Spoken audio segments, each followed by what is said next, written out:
Oh, right. Welcome back, everybody, to Gemology for Schmucks. My name is Peter Nelson, and I'm here to tell you everything you need to know about gemstones.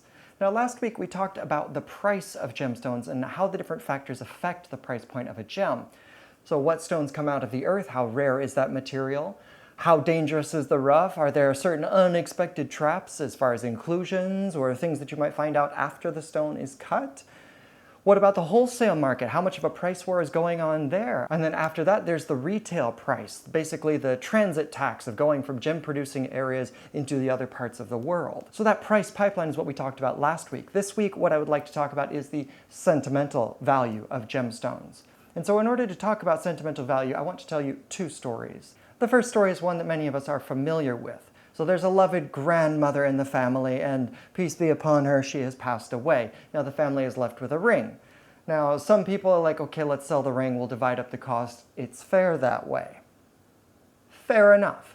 And so what they do is they take the ring and they go to a pawn shop or they go to a jeweler that does buybacks. And he's like, well, I can give you this much in gold and this much for the stone. But this is grandma's ring, right? How can you give me such a low price for grandma's ring? Surely it must be worth more than that. And of course the family feels this way because it's got so much sentimental value for them. They know this monarch, they know that she lived her life with this ring, and surely it has magical properties. That's sentimental value for many people. It has meaning attached to this object. You have to remember that jewelry and gemstones are not like potatoes. It's not just a commodity. You chop it up and throw it into your stew, or you trade it to other people for other things like flour. No. Gemstones and jewelry have the capacity to take on meaning. But that meaning doesn't really apply to the jeweler or the pawnbroker, right? If he tries to resell the ring, he can't really add your story to the background of it. Nobody else cares. I'm sorry. So he has to think about the gold as a commodity, and he has to think about the stone for whatever kind of resale he can get for the stone. So let's move to story number 2. Everybody's heard of Marie Antoinette, right? Marie Antoinette. Well, in Sotheby's in 2018, they sold a diamond and pearl pendant of hers, and it was estimated at between 1 and 2 million US dollars. It ended up selling for $36 million. Yes, really. Not 3.6, $36 million. How is that possible? The people that give estimates in auctions are not idiots. They know what they're doing. They have an idea of what this should be valued at, and it wasn't $1 to $2 million. It wasn't even $3 million. It was 36 million US dollars, and that's only 2 years ago. So how did that price jump that high? Well, let's think about it. Historical value. These words basically are just shared sentimental value, shared among a community or maybe even all of mankind. Marie Antoinette is a super important figure for many people who study Western history. She's very symbolic for a lot of people, and frankly, there's a personality cult around her. So there was a lot of built-up desire and demand for this particular item. If you don't believe me, think about it this way. If you were to take a similar pearl, and it is truly a massive natural pearl, so it's incredibly rare, and especially to still have such incredible luster as it does and be that size, there aren't very many of them out there. But if you were to find another one, and let's say some business magnate's wife owns it, is it going to generate the same amount of interest in the community as Marie Antoinette's? I don't think so. So is sentimental value real value? Yes, to some people. And so how does sentimental value actually help us? Well, what we need to think about is how does sentimental value guide us to our market?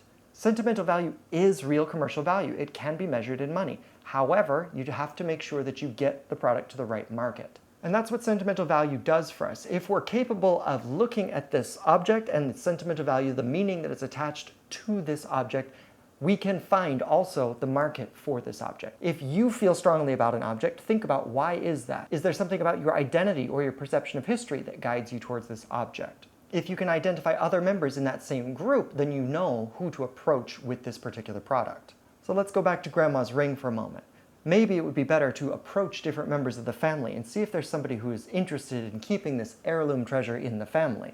They might be the one who can put cash into the family pot and distribute that money amongst whoever feels they deserve money. Money and sentimentality, they're sticky things to mix together. So as a recap on sentimental value, what I'll say is sentimental value can guide you to your market and make real value, but if you cannot find the market that associates with that sentimental value, it's better to just let it go. Because otherwise it's going to be like a weight that just drags you down. You won't make the right decisions when you need to make those decisions in order to do business. If you hold on to an emotional value that's not shared by the other person in your negotiation, then it's going to drag down your ability to do negotiations. So in any business context, but particularly with gemstones and jewelry, because they are so charged with meaning and so charged with enchanting qualities, then it's important to recognize that in yourself. And once you've identified that you have sentimental value for this object, then you can ask yourself whether or not it's willing to make or break the deal with. That's all I've got for this week's Gemology for Schmucks. Thank you once again for joining me. If you'd like to interact with me on any of these topics, then please give me a comment down below. I love hearing your comments and interacting with you in that forum.